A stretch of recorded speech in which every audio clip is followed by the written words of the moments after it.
ನಮಸ್ತೆ ಸ್ನೇಹಿತರೆ, ಇವತ್ತೊಂದು ಅದ್ಭುತವಾದ ಒಂದು ಪ್ಲೇಸ್ ತೋರಿಸ್ತೀನಿ. ಮತ್ತು ಒಂದು ದೊಡ್ಡದು ಒಂದು ಆಲದ ಮರ, ವಿಶೇಷವಾಗಿ ನೆಲದಲ್ಲೇ ಹುಟ್ಟಿ ಒಂದು 4-5 ಎಕರೆ ಫುಲ್ಲು. ಈಗ ದೊಡ್ಡ ಆಲದ ಮರ ಅಂತ ಬೆಂಗಳೂರಲ್ಲಿ ನೋಡಿದಿರಲ್ಲ, ಅದೇ ಥರದಲ್ಲಿ ಇಲ್ಲೊಂದಿದೆ. ಅಂದರೆ ಅದರಷ್ಟು ದೊಡ್ಡದಿಲ್ಲ, ಇದು ಸ್ವಲ್ಪ ಚಿಕ್ಕದು, ಆದರೂ ಅದಕ್ಕಿಂತ ವಿಶೇಷವಾಗಿದೆ ಇದು. ಯಾಕೆ ಅಂತಂದರೆ ಮರದ ಕೊಂಬೆಗಳೆಲ್ಲ ಭೂಮಿಗೆ ತಾಕ್ಕೊಂಡು ಅದು ನೋಡೋಕ್ಕೆ ಒಂಥರ ಸಂತೋಷ ಆಗುತ್ತೆ. ಇದು ನೆಲಮಂಗಲ ರೋಡಿಂದ ನಾಗಮಂಗಲಕ್ಕೆ ಹೋಗೋ ರೋಡಲ್ಲಿ ಒಂದು ಸೆಂಟ್ರಲ್ಲಿ ಒಂದು ಹಳ್ಳಿ ಹತ್ರ ಸಿಗುತ್ತೆ.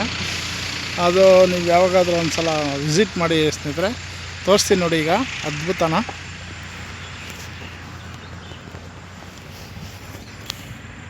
ನೋಡಿ ಯಾವ ಥರ ಇದೆ ಅಂತಂದರೆ ಹೇಳೋಕ್ಕೆ ಅಸಾಧ್ಯ ಅವೆಲ್ಲ. ದೇವರ ಸೃಷ್ಟಿ, ಯಾವ ಮನುಷ್ಯನೂ ಊಹೆ ಮಾಡೋಕ್ಕಾಗಲ್ಲ. ನೋಡಿ ಈ ರೆಂಬೆಗಳು ಇಷ್ಟು ಕೆಳಗಡೆ ಇದೆ. ಇದು ನೋಡಿ, ಇದು ಭೂಮಿಗೆ ತಾಕ್ಕೊಂಡಿದೆ ಎಲ್ಲ. ನೋಡಿ ಇಲ್ಲೊಂದು ಚಿಕ್ಕದು ಒಂದು ದೇವಸ್ಥಾನವನ್ನು ಕಟ್ಟಿಸಿದ್ದಾರೆ, ಸೂಪರಾಗಿದೆ. ನೋಡಿ ನೋಡಿ ರೆಂಬೆಗಳೆಲ್ಲ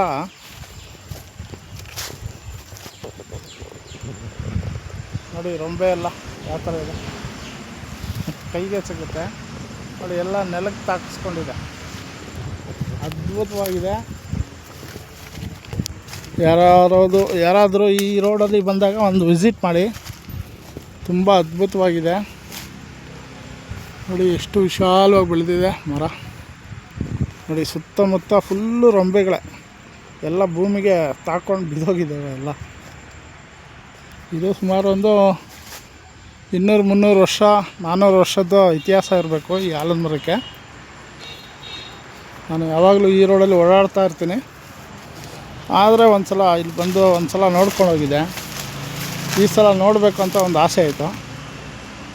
ವಿಶೇಷವಾಗಿ ನಮ್ಮ ಯೂಟ್ಯೂಬರ್ಸ್ಗೋಸ್ಕರ ಒಂದು ತೋರಿಸೋಣ ಅಂದ್ಬಿಟ್ಟು ಬಂದಿದ್ದೀನಿ. ನೋಡಿ ಸ್ನೇಹಿತರೆ ಯಾವ ಥರ ಇದೆ.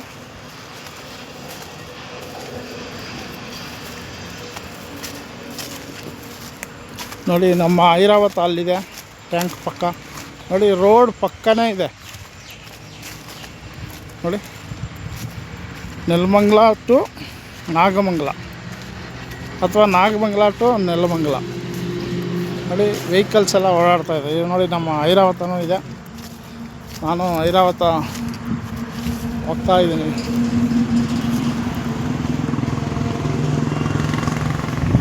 ನೋಡಿ ಸ್ನೇಹಿತರೆ ಎಷ್ಟು ಅದ್ಭುತವಾಗಿದೆ ಅಂತಂದರೆ ಎಕ್ಸ್ಟ್ರಾರ್ಡಿನರಿ.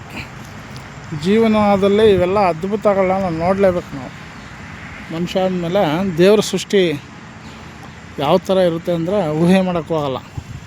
ನೋಡಿ ಆ ಕಡೆ ರೆಂಬೆಗಳೆಲ್ಲ ನೆಲಕ್ಕೆ ತಾಕಿ ಆ ಥರನೇ ಇದ್ದಾವೆ. ಥ್ಯಾಂಕ್ ಯು ಸ್ನೇಹಿತರೆ. ಮತ್ತೊಂದು ಸಲ ಮತ್ತೊಂದು ಜಾಗ ಫಿಶಿಂಗು ಅಥವಾ ಯಾವುದಾರೊಂದು ಒಳ್ಳೆ ಪ್ಲೇಸ್ಮೆಂಟ್ ಇದ್ದಾಗ ಮತ್ತೆ ಒಂದು ಲೈವ್ ಮಾಡ್ತೀನಿ.